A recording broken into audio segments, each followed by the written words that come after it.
Hello friends, आप सभी का एक बार फिर से स्वागत करते हैं हमारे चैनल ज्योति फन व्लॉग पर। तो आप सभी देख रहे हैं दर्द से मोहब्बत भाग 22।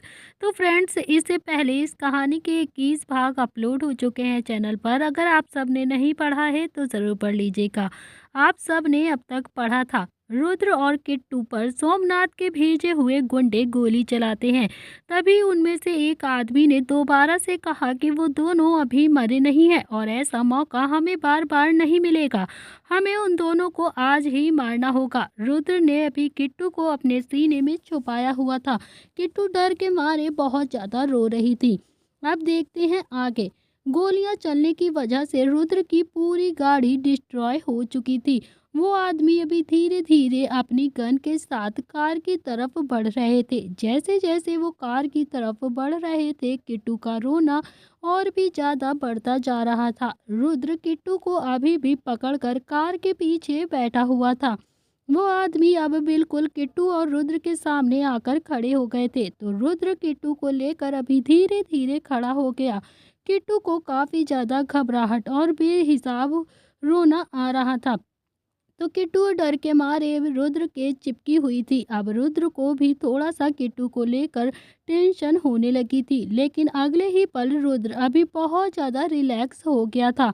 रुद्र ने किट्टू के बालों को सहलाते हुए कहा, डोंट वरी, अब हमें कुछ भी नहीं होगा। तभी उनमें से एक आदमी ने पूछा कि ऐसे कैसे नहीं होगा, तुम इतना ज़्यादा रिलैक्स कैसे हो सकते हो, हम तुम्हें अभी जान से मार देंगे। तो रुद्र ने अपनी आंखें उठाकर गुस्से से उसे देखकर कहा कि जरा पीछे तो देख, तेरे बाप आ रहे हैं। पीछे नील और उसके बाउंसर्स आ गए थे। अगले ही पल अभी सभी आदमियों को रुद्र के बाउंसर्स ने उन सबको चारों तरफ से घेर लिया था। तभी नील भी रुद्र के पास अपनी गन लेकर आ गया था। नील ने कहा कि तुम लोगों की इतनी हिम्मत कि तुमने रुद्र और किट्टू को परेशान किया, और वो भी तब जब रुद्र किट्टू के साथ अपना क्वालिटी टाइम स्पेंड कर रहा था। इसकी सजा तो तुम्हें जरूर मिलेगी।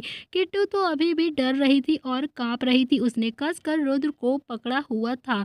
तो इसी तरह से रात होने की वजह से किट्टू ने अभी नील को देखा ही नहीं था। नील ने अभी किट्टू को चुप करवाते हुए कहा कि बच्चा बच्चा चुप हो जाओ, मैं आ गया हूँ ना, देखो कुछ भी नहीं हुआ है, तुम्हें रोने की जरूरत नहीं है।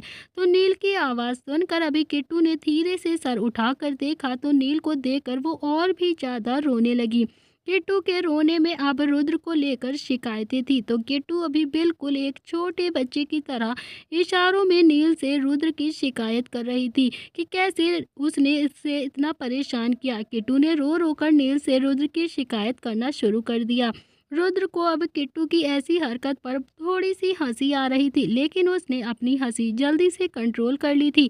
तो नील तो अभी किट्टू के इशारों को पहले से ही समझता था, इसीलिए नील समझ गया था कि किट्टू रुद्र की शिकायत कर रही है उससे। तभी नील ने किट्टू की बात समझते हुए कहा कि हाँ हाँ, मैं समझ रहा हूँ, जो तुम कहना चाहती हो इसकी ही गलती है ना, इसने तुम्हें सुनसान रास्ते में अपनी कार रोककर परेशान किया। हाँ हाँ किट्टू, मैं समझ रहा हूँ, इसकी शिकायत तो हम दादी से करेंगे, इसकी तो हम पिटाई भी करवाएंगे दादी से। ये अपने आप को बहुत ज़्यादा स्मार्ट समझता है ना, ये तुम्हें बहुत ज़्यादा परेशान करने लगा है अब।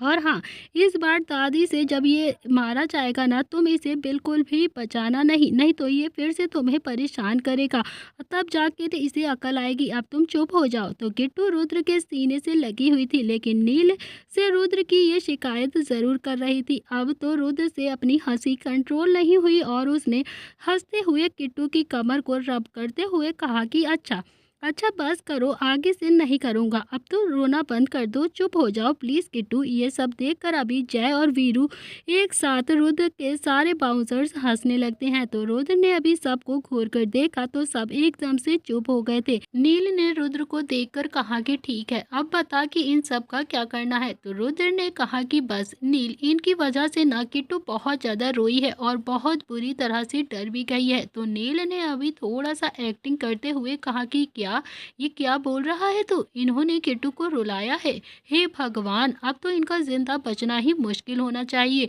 अब इन्हें जिंदा रहने का कोई हक नहीं है, किट्टू को डराया भी है, ओहो! अब तो इन्हें सोमनाथ भी नहीं बचा सकता है। वो आदमी अभी रुद्र और नील की बातें सुनकर काफ़ी ज़्यादा डरने लगे थे। तो नील ने रुद्र को देखकर कहा कि तू किट्टू को लेकर गाड़ी में बैठ, मैं इनका बैंड बजाकर अभी आता हूँ। इनकी इतनी हिम्मत कि इन्होंने तुझे आँख उठाकर देखा और तो और किट्टू को भी रुलाया। रुद्र ने किट्टू को अभी भी अपने सीने से ही लगाया हुआ था, तो किट्टू अभी भी काफ़ी ज़्यादा सुबक रही थी।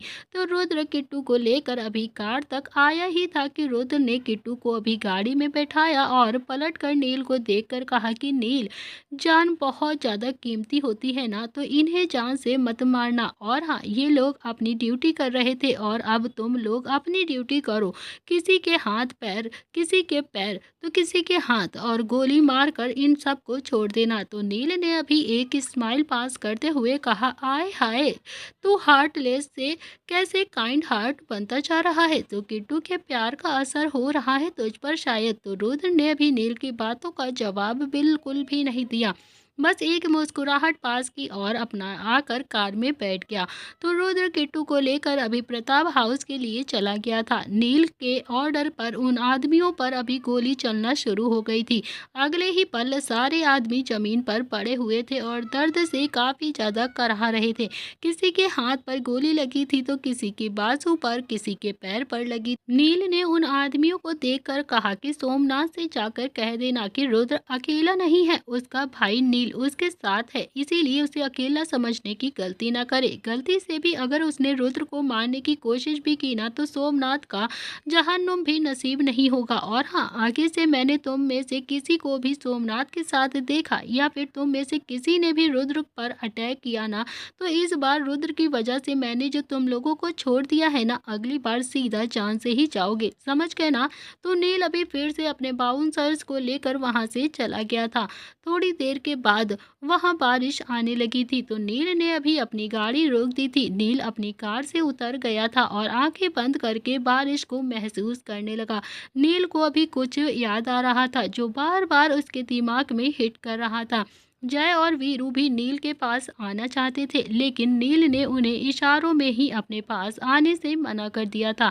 नील ने अपनी आंखें कसकर बंद की और खुद से ही कहा कि ये वादा है नीलकंठ का, रुद्र प्रताप सिंह को, अपने पापा संजय प्रताप सिंह से, मेरे होते हुए रुद्र प्रताप सिंह को कुछ भी नहीं होने दूंगा मैं, क्योंकि मैंने खुद से ये वादा किया है, रुद्र मेरा भाई है। तो चलिए देखते हैं ये फ्लैशबैक जो नील अभी सोच रहा था। एक 5 साल का लड़का जो ड्राइंग बना रहा था, तभी उसके पास एक आदमी आया और उस लड़के को मुस्कुराकर देखने लगा। तो उस आदमी ने धीरे से कहा कि नील बेटा, क्या कर रहे हो आप? तो नील ने कहा कि कुछ नहीं, बस ड्राइंग बना रहा हूँ पापा। तो संजय ने कहा कि तुम्हें एक गुड न्यूज़ दूँ क्या? तो नील ने काफ़ी ज़्यादा एक्साइटेड होकर कहा कि पापा जी दीजिए ना हमें गुड न्यूज़, बताइए जल्दी क्या गुड न्यूज़ है? क्या मैं आपके साथ घर जा सकता हूँ? तो संजय ने कहा कि नहीं नील, अभी तुम यहीं पर रहोगे, अभी मैं तुम्हें घर नहीं लेकर जा सकता क्योंकि कुछ प्रॉब्लम्स है, लेकिन हाँ मैं तुम्हें प्रॉमिस करता हूँ एक ना एक दिन उस घर में तुम्हें तुम्हारे सारे हक ज़रूर मिलेंगे। तो संजय ने अभी नील को गोदी में बैठाते हुए कहा कि तुम्हें पता है आज तुम्हारा भाई इस दुनिया में आया है। तो नील ने काफ़ी एक्साइटेड होकर संजय को किस कर लिया और फिर बोला, सच सच पापा, मेरा भाई, आप मुझे मेरे भाई से कब मिलवाओगे? कब आया वो? मैं उसके साथ खेलूंगा ना। तो संजय ने कहा कि अभी नहीं बेटा, अभी वो बहुत ज़्यादा छोटा है, जब वो थोड़ा सा बड़ा हो जाएगा ना, तब तुम उसके साथ ज़रूर खेल लेना। तो नील ने कहा कि पापा मुझे भी आपके साथ घर जाना है प्लीज़, मुझे भी अपने छोटे भाई के साथ खेलना है, मुझे भी घर लेकर चलिए ना, मुझे भी मम्मी के पास जाना है, प्लीज़ पापा मुझे भी लेकर चलिए ना घर। तो संजय ने कहा कि नहीं बेटा, मैं लेकर तो चलूँगा पर अभी नहीं, आपको मैं घर नहीं लेके जा सकता। चलो तुम अब मुझे बताओ कि मैं तुम्हारे भाई का क्या नाम रखूं? तो नील ने अपनी छोटी छोटी उंगलियों को अपने दिमाग पर लगाकर 2 बार टैप किया और फिर बोला कि मेरा नाम तो नीलकंठ है ना, तो आप मेरे भाई का नाम रुद्राक्ष रखो। हम दोनों भाई शिव हुए ना।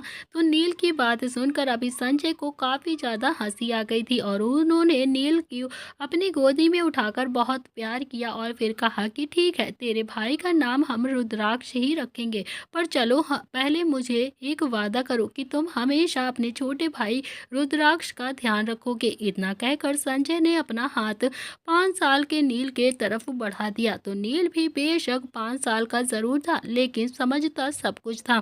बहुत ही समझदार था नील। तो नील ने भी संजय के हाथ पर अपना हाथ रखकर कहा कि मैं नीलकंठ प्रताप सिंह आपसे ये वादा करता हूँ कि मैं हमेशा अपने छोटे भाई रुद्राक्ष प्रताप सिंह का ध्यान रखूंगा।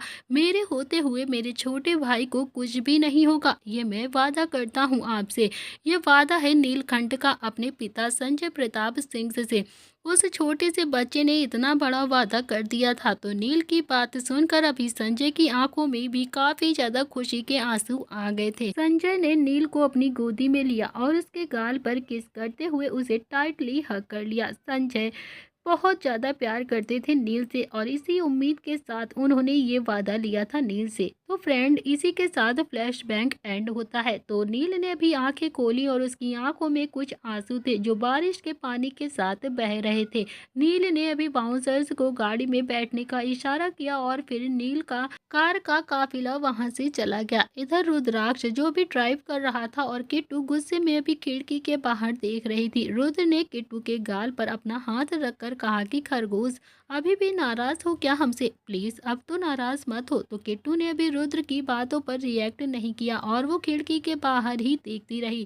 थोड़ी देर में ही रुद्र ने अभी गाड़ी प्रताप हाउस के बाहर आकर रोक दी थी। रुद्र ने किट्टू से कहा कि प्लीज दादी से कुछ भी मत कहना किट्टू, नहीं तो बहुत ज्यादा मारेंगी, बहुत गुस्सा करेंगी। किट्टू ने गुस्से में ही सही पर हाँ में अपनी गर्दन हिला दी। रुद्र और किट्टू दोनों ही घर के अंदर गए।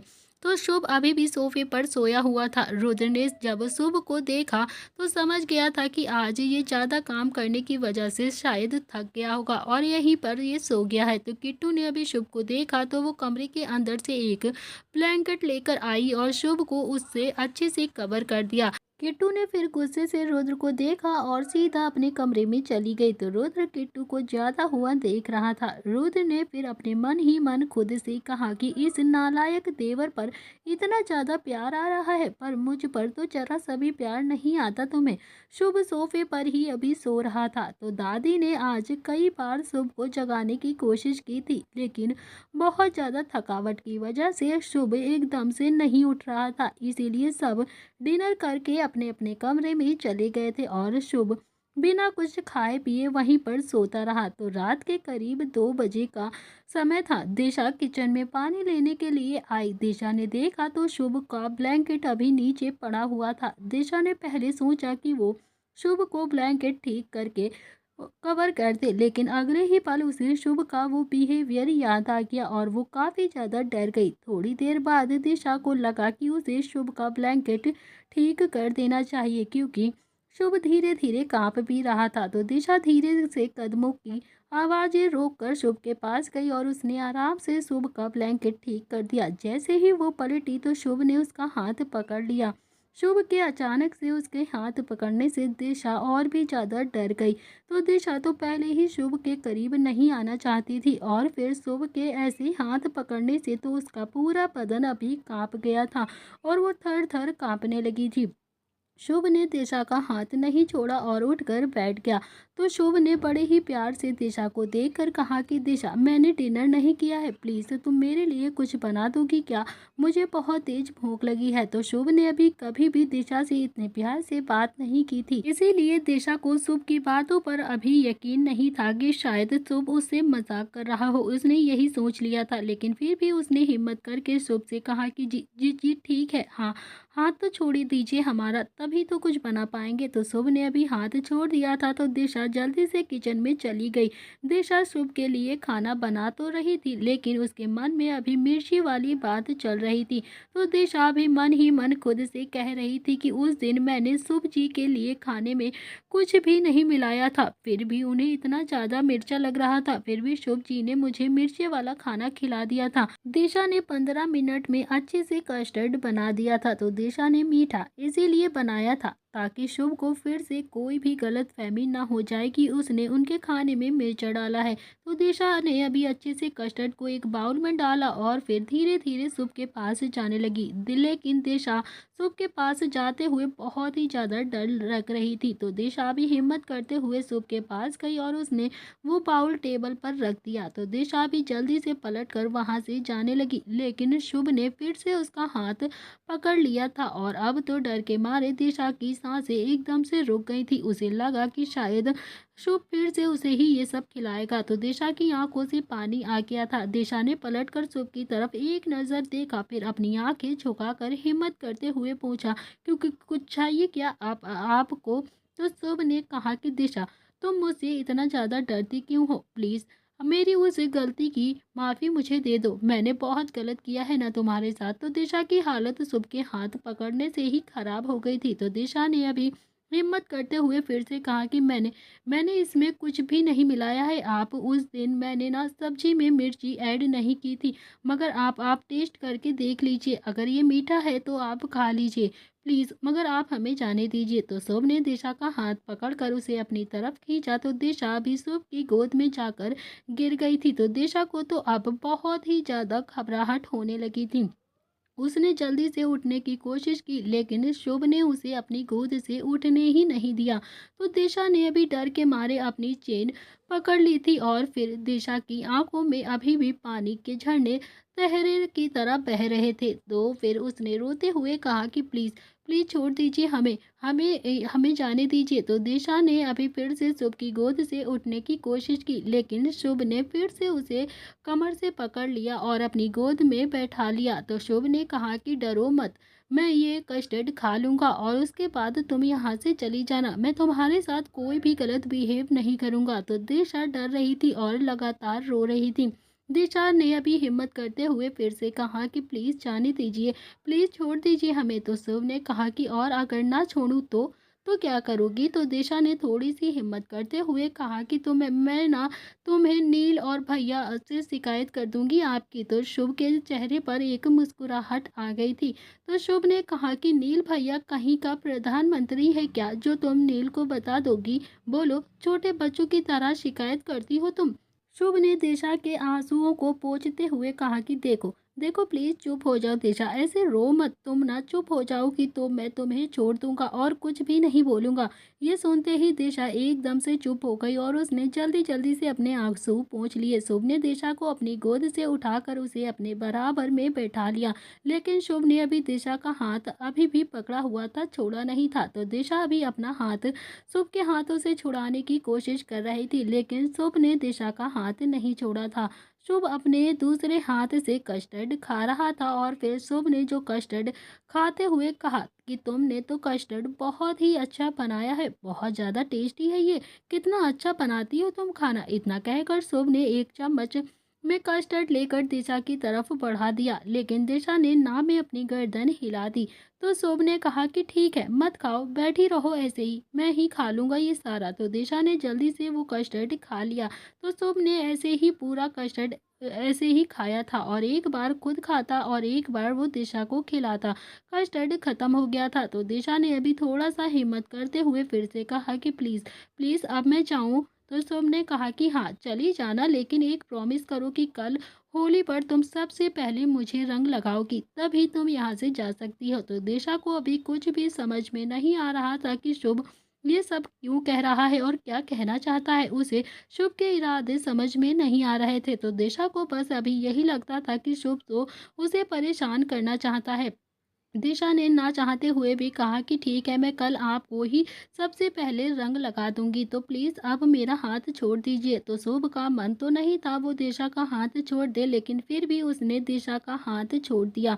दिशा जल्दी से उठकर वहां से जाने लगी और जल्दी जल्दी जाने की वजह से उसका घुटना टेबल पर लग गया, लेकिन उसने अपनी पैर की परवाह नहीं की और जल्दी से सीढ़ियों पर चढ़ने लगी। मगर दिशा जो भागकर अपने कमरे में चली गई थी, दिशा ने अपने लोअर को थोड़ा सा ऊपर करके देखा तो दिशा के घुटने पर बहुत सारी चोट लगी हुई थी। तो दिशा के घुटने से अभी खून भी आ रहा था, जिसे देखकर उसकी आंखों में आंसू आ गए थे। दिशा ने जल्दी से फर्स्ट एड बॉक्स लिया और सोफे पर बैठकर अपनी चोट पर वो दवाई लगाने लगी। तभी दिशा ने शुभ की प्रेजेंस वहां पर फील करी कि ऐसा लगा कि शुभ भी वहीं पर खड़ा है। दिशा ने जल्दी से अपना लोअर नीचे किया और फिर सिर उठाकर देखा तो शुभ उसे ही हाथ बांधे देख रहा था। शुभ ने कहा कि जब चोट लगी थी तो तुम छुपा क्यों रही हो, लगा लो ना, लाओ मैं दवा लगा देता हूँ तुम्हारे। तो दिशा ने अभी हिम्मत करते हुए कहा कि ज्यादा नहीं लगी है, ठीक हो जाएगी। तो कितनी तो अनाथ आश्रम में ऐसे रोज ही लगा करती थी।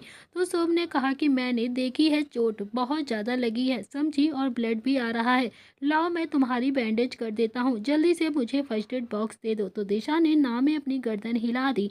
फिर दिशा जो शुभ की तरफ नहीं देख रही थी, दिशा ने हिम्मत करते हुए कहा कि प्लीज प्लीज आप जाइए, मुझे सोना है, मैं खुद ही अपनी दवा लगा लूंगी। तो शुभ अभी पंजों के बल दिशा के पास आकर बैठ गया था और शुभ ने दिशा का पैर पकड़ा और उसके लोवर को धीरे से ऊपर करने लगा। तो शुभ के ऐसा करने से दिशा के शरीर में कंपन होने लगी थी और वो कांपने से नहीं रोक पा रही थी। दिशा की आंखों में फिर से पानी आ गया था। उसे समझ में नहीं आ रहा था कि शुभ उसके साथ आखिर करना क्या चाहता है। तो शुभ ने अभी दिशा की चोट को देखा और फिर उस पर धीरे धीरे फूंक मारकर दवाई लगा दी। तो शुभ ने पूछा कि आज नव्या कहाँ पर है, तुम इस कमरे में अकेले क्यों सो रही हो। तो दिशा ने थोड़ा सा हिम्मत करते हुए कहा कि वो अवनी दी के कमरे में है और उन्हें कुछ पढ़ाई करनी थी, इसीलिए उन्हें के पास वो जाकर सो गई हैं। तो शुभ ने कहा कि तुम अकेले सोती हो, डरती नहीं हो क्या, तुम मैं यहाँ पर सो जाऊँ क्या। तो घबराहट के मारे अभी दिशा को तो कुछ समझ में ही नहीं आ रहा था। तो दिशा ने कहा कि जी जी जी आप सो जाइए। तो शुभ के चेहरे पर भी एक मुस्कुराहट आ गई थी। शुभ ने भी वो ब्लैंकेट लिया और धड़ाम से जाकर बेड पर गिर गया। तो शुभ ने अभी फिर खुद से कहा कि बेड पर सोने का मजा ही कुछ और होता है। कब से सोफे पर लटका लटका कमर दर्द हो गई, सोफे पर तो मैं काफ़ी ज़्यादा थकावट की वजह से सो गया था। तो शुभ ने अपने सर के नीचे हाथ रख लिया और दिशा को देखकर कहा कि दिशा तुमने कस्टर्ड बनाना कहाँ से सीखा था, बहुत ही टेस्टी बना है। तो दिशा ने हिम्मत करते हुए कहा कि कल अपनी दी ने सिखाया था। तो शुभ ने कहा कि काफ़ी टेस्टी बना था। तो दिशा ने कहा कि जी। तो शुभ ने कहा कि दिशा तुम्हें और क्या क्या बनाना आता है, ज़रा मुझे ये भी तो बता दो। तो दिशा ने कहा कि वो दाल चावल रोटी सब्जी। तो शुभ ने कहा कि तुम्हारी फेवरेट डिश कौन सी है, तुम्हें सबसे ज़्यादा खाना क्या पसंद है। तो दिशा ने हिम्मत करते हुए कहा कि वो कढ़ी चावल। तो शुभ ने फिर से पूछा कि तुम्हें इटालियन फूड चाइनीज़ फूड ये सब कुछ पसंद नहीं है क्या। तो दिशा ने फिर से हिम्मत करते हुए कहा कि मैंने ये सब कुछ कभी भी नहीं खाया, तो हमें कैसे पता होगा कि ये सब कैसा होता है। तो अनाथ आश्रम में तो बस सब कोई दाल चावल रोटी सब्जी ही खाया करता था, अगर टाइम से खाना ना खाओ तो फिर भूखा ही रहना पड़ता था। तो शुभ ने कहा कि तुमने अपने बर्थडे पर कुछ ना कुछ तो खाया ही होगा ना इन सब में से, तो बर्थडे पर तो सब अपनी अपनी पसंद का ही खाते हैं ना। तो फिर तो दिशा ने कहा कि नहीं, मुझे नहीं पता कि मेरा बर्थडे कब होता है। तो अनाथ आश्रम में किसी का बर्थडे भी सेलिब्रेट नहीं होता था और ना ही कभी मेरा बर्थडे सेलिब्रेट हुआ। शुभ को दिशा की बात सुनकर कहीं ना कहीं काफ़ी ज़्यादा तकलीफ हो रही थी। तो शुभ ने कहा कि दिशा साथ का लंच करने चलोगी क्या। तो दिशा को अब रोना आ गया था। दिशा ने रोते रोते कहा कि नहीं, मैं आपके साथ कहीं भी नहीं जाऊंगी, क्योंकि आप मुझे फिर से रास्ते में ही छोड़कर आ जाएंगे और फिर से कोई गंदा आदमी मेरा हाथ पकड़ लेगा और मेरे साथ जबरदस्ती करेगा। मैं नहीं जाऊंगी आपके साथ कहीं भी, क्योंकि नील भैया ने भी मना किया है। ये कहकर दिशा काफी ज्यादा रोती रोती बालकनी में चली गई। तो शुभ को अब जाकर महसूस हुआ था कि उसने दिशा के साथ सच में कितना ज्यादा गलत किया है। दिशा उससे इतना ज्यादा क्यों डरती है, ये बात शुभ को आज पता चली थी कि उस रात दिशा का हाथ किसी आदमी ने पकड़ लिया था, जिसकी वजह से वो इतना ज्यादा डर रही थी। लेकिन दिशा का दर्द महसूस करने से आज उसे काफी ज्यादा तकलीफ हो रही थी। थोड़ी देर बाद शुभ ने बालकनी में जाकर देखा तो दिशा बालकनी के फर्श पर ही सो गई थी। शुभ ने मन ही मन खुद से कहा कि अगर पूछूंगा कि ये यहाँ पर क्यों सो गई है तो कहेगी कि अनाथ आश्रम में तो सब ऐसे ही सोया करते हैं। तो शुभ ने अभी दिशा को धीरे धीरे से अपनी गोद में उठा लिया और फिर शुभ के स्पर्श से दिशा की आंखें एकदम से खुल गई थी। तो दिशा ने अभी शुभ को हैरानी से देखकर कहा कि आप ये क्या कर रहे हैं? छोड़िए मुझे, छोड़ दीजिए मुझे, आप ये कहाँ लेकर जा रहे हैं हमें? तो शुभ ने कहा कि कुछ नहीं कर रहा हूँ मैं तुम्हारे साथ। तो शुभ ने अभी दिशा को कमरे में लाकर बेड पर लिटा दिया और फिर उसे ब्लैंकेट से कवर कर दिया। शुभ ने कहा कि जा रहा हूँ मैं, अब तुम चुपचाप से यहाँ पर सो जाओ और फर्श पे लेटने की जरूरत नहीं है। तो शुभ अभी उस कमरे से चला गया था और कुछ देर बाद दिशा को भी नींद आ गई थी। दिशा भी आज पहली बार गद्दे पर लेटी थी, इसीलिए वो जल्दी से सो गई थी। इसी तरह से अब सुबह हो गई थी। रुद्र किट्टू को अपने ऊपर लेटाकर सो रहा था। किट्टू गहरी नींद में सो रही थी। तभी रुद्र धीरे से अपनी आंखें खोलता है और उसे अचानक से याद आया कि आज तो होली है। तो रुद्र की नज़र अभी घड़ी पर जाती है तो सुबह के 6 बजे का समय था। रुद्र ने खुद से कहा कि आज नील से पहले दादा और दादी जी को रंग मैं ही लगा दूंगा। हर साल तो नील मुझसे पहले ही दादा दादी को रंग लगा देता है। तो रुद्र ने धीरे से अभी किट्टू को अपने बराबर में लेटाया और उसके माथे पर छोटी सी किस किया और जल्दी से बाथरूम में चला गया।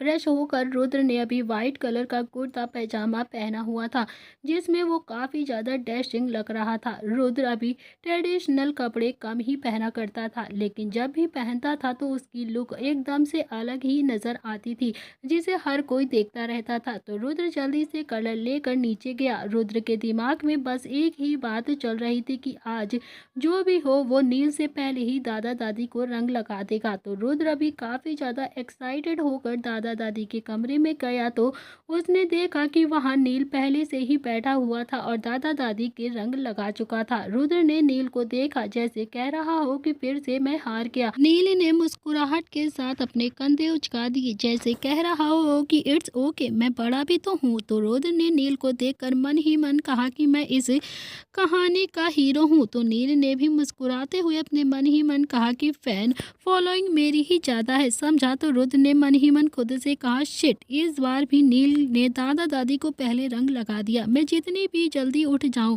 ये हमेशा ही दादा दादी को मुझसे पहले ही कलर लगा देता है। कभी कभी तो लगता है कि अगर मैं रात के 12 बजे ही आ जाऊं तो ये 11 साढ़े 11 बजे ही आकर बैठ जाएगा। तो नील रुद्र को दिल की बात समझ रहा था। तो नील ने भी मन ही मन खुद से कहा कि बड़ा बड़ा होता है और छोटा छोटा होता है, मैं तुझसे 5 साल बड़ा हूँ, समझा। तो दिमाग में मेरा तुझसे 5 साल बड़ा ही होगा। तो कल रात दादी के कमरे में ही मैं सो गया था। तो दादी ने कहा कि तुम दोनों एक दूसरे को ऐसे घूर क्यों रहोगे या फिर रंग भी लगाओगे। तो रुद्र ने फिर दादा दादी के पैर पर रंग लगाया और उनसे आशीर्वाद लिया। रुद्र ने नील के गाल पर रंग लगा लिया और फिर नील ने भी रुद्र के गालों पर रंग लगाया। फिर दोनों भाई गले लग गए और रुद्र नील से साल में बस होली वाले दिन ही गले लगते थे। तो बाकी दिन तो नील रुद्र का बॉडीगार्ड बना रहता था। दादी जी ने कहा कि शुभ भी उठ गया होगा कि नहीं। तो दादी ने कहा कि वो तो अभी नहीं उठा होगा, वो यहाँ पर नहीं आएगा, हम दोनों को ही उसके पास जाना पड़ेगा,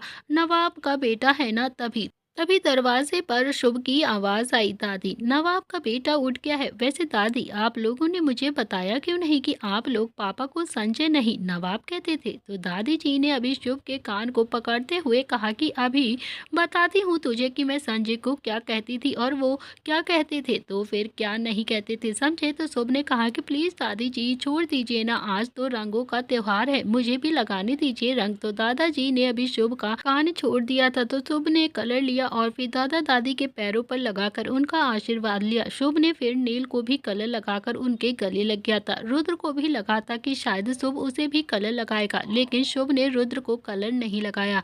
तो नील ने अभी शुभ को इशारों में कहा कि रुद्र को भी कलर लगा दे। तो शुभ ने फिर थोड़ा सा कलर लिया और रुद्र के गालों पर लगा दिया। रुद्र ने शुभ को अपने गले लगा लिया और फिर रुद्र ने कहा कि मैं तुझे अगर डांटता हूँ तो तेरी गलतियों पर ही तो डांटता हूँ, बिना वजह मैं तुझे कभी नहीं डांटता हूँ। तो शुभ ने कहा कि सॉरी भैया, सच में मैं उस दिन बहुत बड़ी गलती कर बैठा था। तो रुद्र ने फिर से शुभ को अपने गले लगाकर कहा कि इट्स ओके, आइंदा से मत करना, अपनी गलती का एहसास होने से ही आधी गलती माफ हो जाती है। निहाल भी अभी उन सबको दरवाजे से खड़ा होकर देख रहा था। निहाल ने भी थोड़ा सा झूठ मूठ कर रोक कर कहा कि दादी इतना इमोशनल सीन देखकर तो मुझे बहुत ज्यादा रोना आ गया है।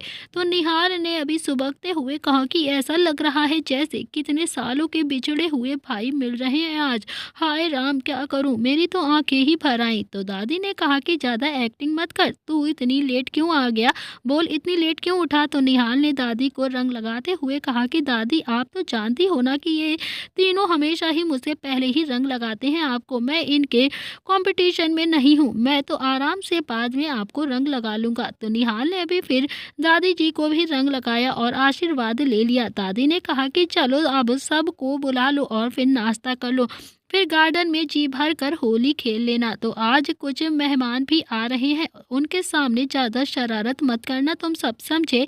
तो निहाल ने कहा कि हाँ हाँ दादी, हम 4-5 साल के बच्चे हैं जो मेहमानों के सामने आफत मचाएंगे, बोलिए। तो निहिल ने भी हंसते हुए कहा कि हम नहीं, सिर्फ तू, दादी तुझे ही कह रही हैं, हम सब तो समझदार हैं। तो नील की बात सुनकर निहाल अभी जोर जोर से हंसने लगा। निहाल ने कहा कि मिस्टर समझदार, तुझे याद है कि पिछली बार तूने रीता आंटी पर पानी डाल दिया था और फिर उनकी पूरी फैमिली दादी से लड़ने के लिए आ गई थी, इसीलिए दादी मुझे नहीं तुझे ही कह रही है, समझा। तो दादी जी ने कहा कि अच्छा अच्छा तुम दोनों बस करो। तो दादी ने कहा कि पिछली बार तो ना अवनी थी और ना ही दिशा और ना ही किट्टू, तो इस बार तो ये तीनों भी यहाँ पर है। तो शुभ ने कहा कि हाँ हाँ दादी, तभी तो आज इस बार ज़्यादा मज़ा आएगा होली खेलने में। चारों दादा दादी के कमरे से अभी चले गए थे तो रुद्र तो सीधा अभी किट्टू के पास गया था। रुद्र जब कमरे में आया तो किट्टू अभी नहाकर व्हाइट कलर की चूड़ीदार सूट पहनकर खड़ी हुई थी। तो किट्टू को देखकर अभी रुद्र से कंट्रोल नहीं हुआ और वो धीरे धीरे किट्टू के पास आने लगा।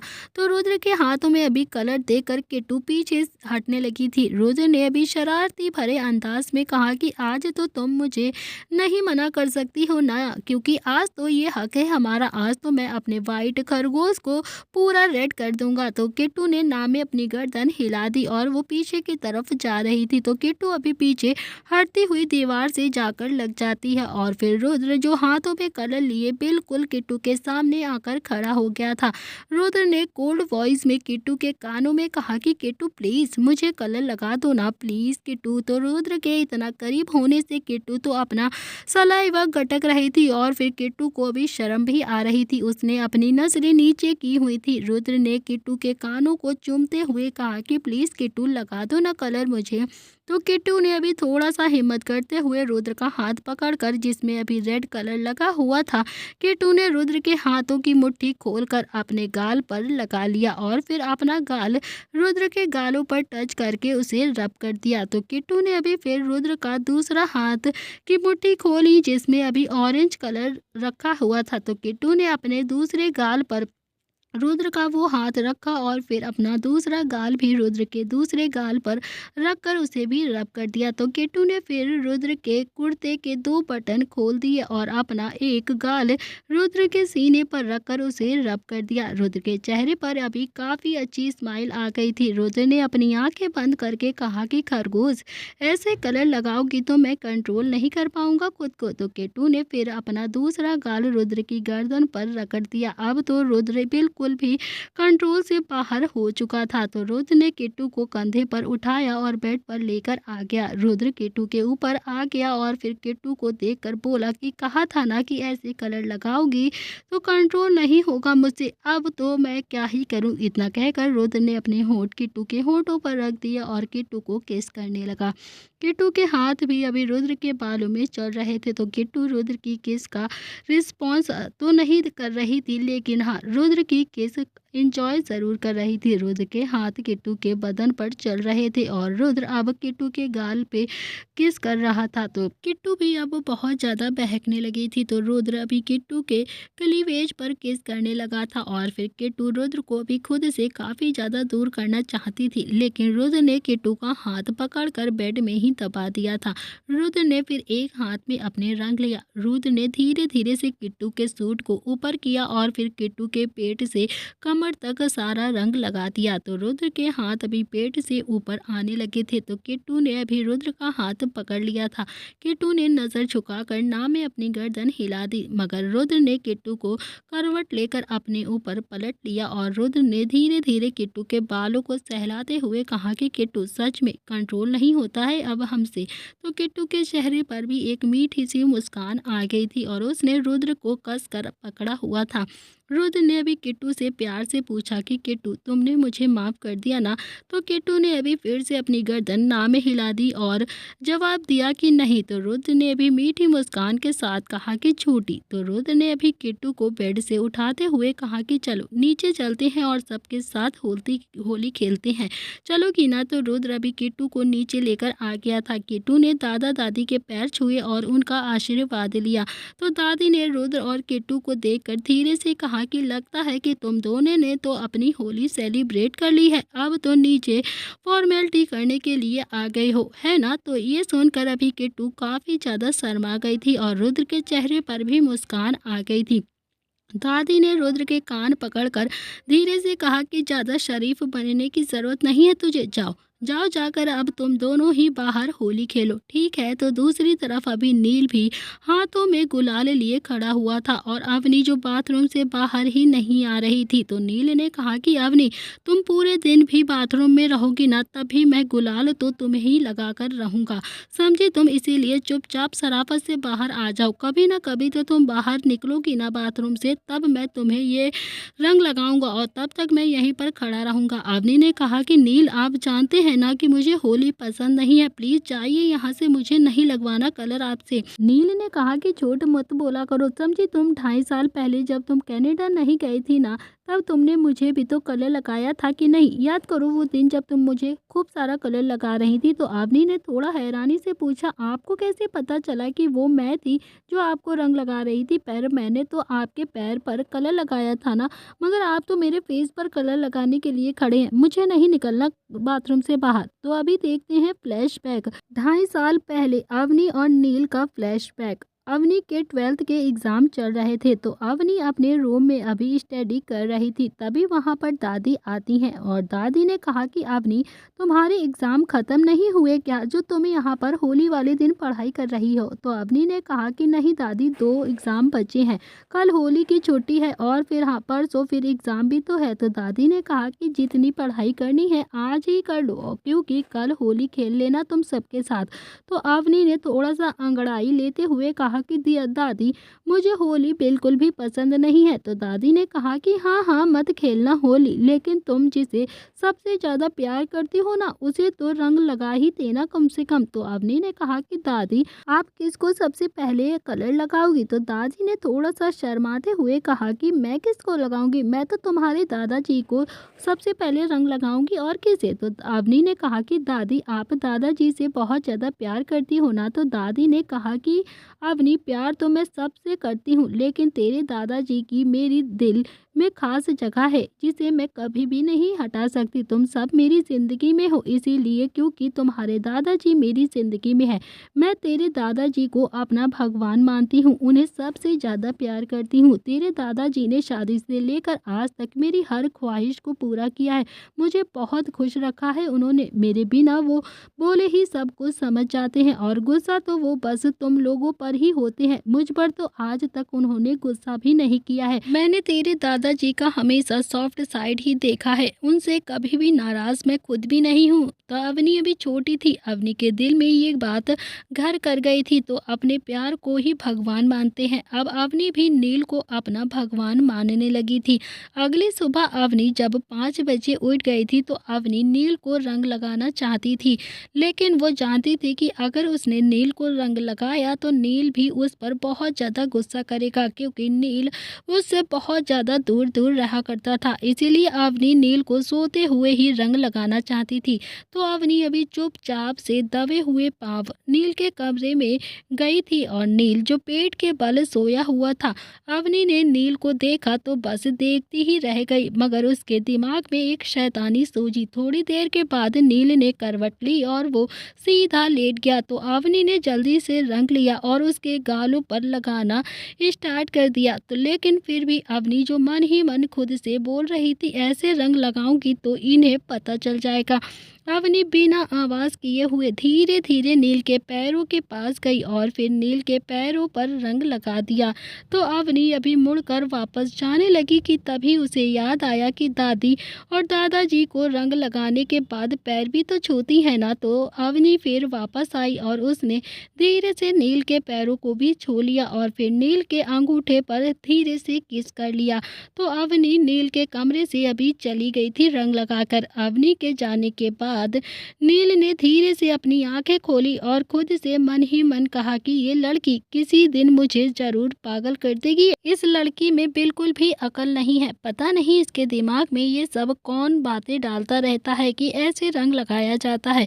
पता नहीं कहाँ कहाँ से ये सारी बातें अपने दिमाग में लेकर आती है। तो इसी के साथ दोस्तों फ्लैशबैक एंड होता है। ये थी नील और अवनी की प्रेम स्टोरी। जब अवनी ने पहली बार नील को रंग लगाया था, नील ने कहा कि तुम्हें क्या लगा कि मुझे पता नहीं चलेगा कि तुमने मुझे कलर लगाया है।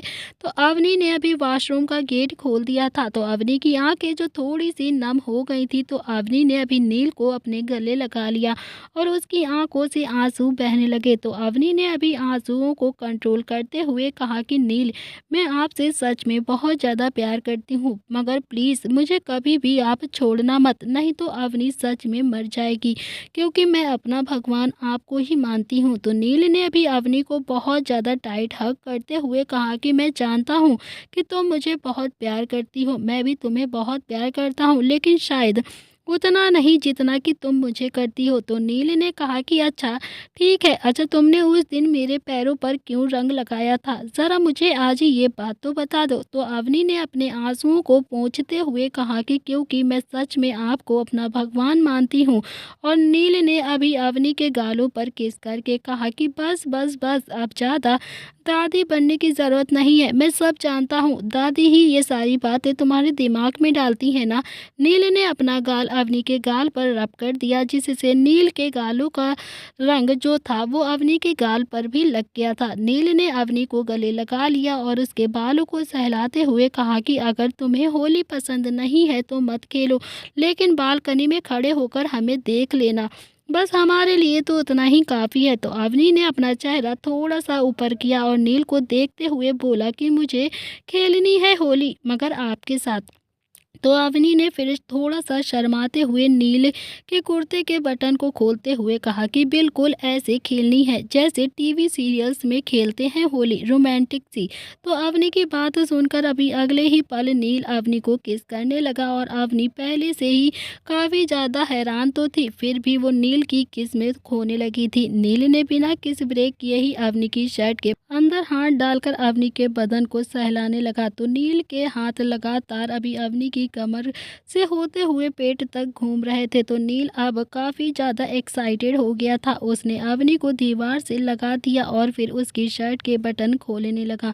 तो अवनी ने नील का हाथ पकड़ लिया और नील ने अभी रिएक्ट भरी नज़रों से कहा कि प्लीज़ अवनी, करने दो ना, ये तो मेरा हक है, मैं तुम्हें रंग लगा सकता हूँ हर जगह। तो अवनी ने अभी अपनी नज़रें नीचे झुकाकर रखी थी और कोई भी रिएक्शन नहीं किया था। तो नील ने भी अवनी के हाथों को ऊपर किया और करके अपने एक हाथ से पकड़ लिया और नील ने अपने एक हाथ से अवनी की शर्ट के 3 बटन खोल दिए और अपने नाम का टैटू सक करने लगा। तो अवनी अभी सिसकियां ले रही थी और फिर नील को खुद से दूर करना चाहती थी और बोल रही थी, हम नील प्लीज़ छोड़ दीजिए प्लीज़, कुछ हो रहा है हमें, प्लीज़ छोड़ दीजिए ना। पर नील तो अभी अवनी की कोई भी बात सुन ही नहीं रहा था, वो तो बस अवनी के टैटू को सक कर रहा था। तो अवनी की हालत अभी ख़राब हो रही थी। तो नील की पकड़ अभी थोड़ी सी ढीली होती है कि तभी अवनी ने नील के सीने पर अपना हाथ रख कर उसे धक्का देना शुरू कर दिया और कहा कि बस मुझसे बर्दाश्त नहीं हो रहा है अब। तो नील ने कहा कि अभी से तुम्हारी ये हालत है तो अभी तो मैंने कुछ किया ही नहीं है अवनी। तो अवनी ने अपनी सांसों को कंट्रोल करते हुए कहा कि प्लीज़ नील, चलिए नीचे चलते हैं, सबके साथ होली खेलते हैं, अब तो मुझे आपके साथ अकेले में भी काफ़ी ज़्यादा डर लगने लगा है। तो नील ने अभी अवनी का हाथ पकड़कर उसे अपनी तरफ खींचकर कहा कि आज तुम्हारे डर ख़त्म करता हूँ मैं। तो नील अभी फिर से अवनी को किस करने लगा था। तो अवनी के हाथ भी अभी नील के बालों में चल रहे थे। 10 मिनट के बाद जब नील ने अवनी को छोड़ा तो अवनी ने अभी तेज तेज सांसें लेते हुए कहा कि नील प्लीज़ चलिए नीचे चलिए, वरना दादी हमें ढूंढते हुए खुद ही ऊपर आ जाएंगी, है ना। तो नील ने भी अभी अवनी को देख ही रहा था और फिर नील ने ऐसे देखने से अभी अवनी अपनी नज़रें नीचे कर लेती है। उसे काफ़ी ज़्यादा शर्म आने लगी थी। तो नील ने भी अपना माथा अवनी के माथे पर टर्च करते हुए कहा कि मेरे पास भी आना है ना, तो फिर ऐसे दूर क्यों जाती हो। मुझसे दूर भी जाना रहता है तुम्हें, मुझे किस भी करना है तो मुझे किस करते हुए भी तुम्हें रोकना रहता है। बहाने भी मारने के लिए तुम ना सबसे नंबर 1 पे हो। शादी भी करनी है तुम्हें मगर रोमांटिक भी नहीं होती हो, और फिर हाँ इंटेंस नज़रें भी बर्दाश्त नहीं कर पाती। मेरा नाम का टैटू ज़रूर बनवा लिया है मगर मैं उस टैटू को प्यार भी नहीं करूँ, है ना। उप्स, तुम लड़कियां ना कितना ज़्यादा कॉम्प्लिकेटेड होती हो। तो नील ने अभी इतना कुछ कहा था कि अवनी के पास शब्द ही नहीं थे, तो क्योंकि नील का एक एक शब्द सही था तो अवनी ने अभी शर्माते हुए कहा कि बस बस, अब ज़्यादा ना बेशर्मी वाली बातें मत कीजिए, चलिए नीचे चलिए, सब हमारा इंतज़ार कर रहे होंगे। तो नील ने कहा कि अभी छोड़ रहा हूँ ना, होली के कलर तो तुम्हारे मैं ही साफ करूंगा। तो अवनी ने अभी शर्मा कर अपना सिर नील के सीने पर रख लिया और फिर वो दोनों ही नीचे चले गए। इधर दूसरी तरफ हॉल में शुभ ने अभी बेसब्री से चक्कर लगाना शुरू कर दिया था, लेकिन दिशा अभी कमरे से बाहर ही नहीं आई थी। शुभ ने देखा कि नव्या सीढ़ियों से नीचे उतर रही थे, तो शुभ ने नव्या को आवाज़ लगाकर कहा कि नव्या तुम उठ गई। तो नव्या ने कहा कि तुम्हें दिखाई नहीं देता क्या, बंद हो गया है क्या दिखाई देना। तो शुभ ने कहा कि नहीं, मैं बस पूछ रहा था कि तुम उठ गई। तो नव्या ने भी कहा कि हाँ, मैं पूछ रही हूँ कि तुम्हें दिखाई देना बंद हो गया है क्या। शुभ ने थोड़ा सा हिम्मत करते हुए पूछा कि नव्या दिशा नहीं उठी क्या। तो नव्या ने कहा कि शुभ मैं सब समझती हूँ, पागल नहीं हूँ मैं, समझी।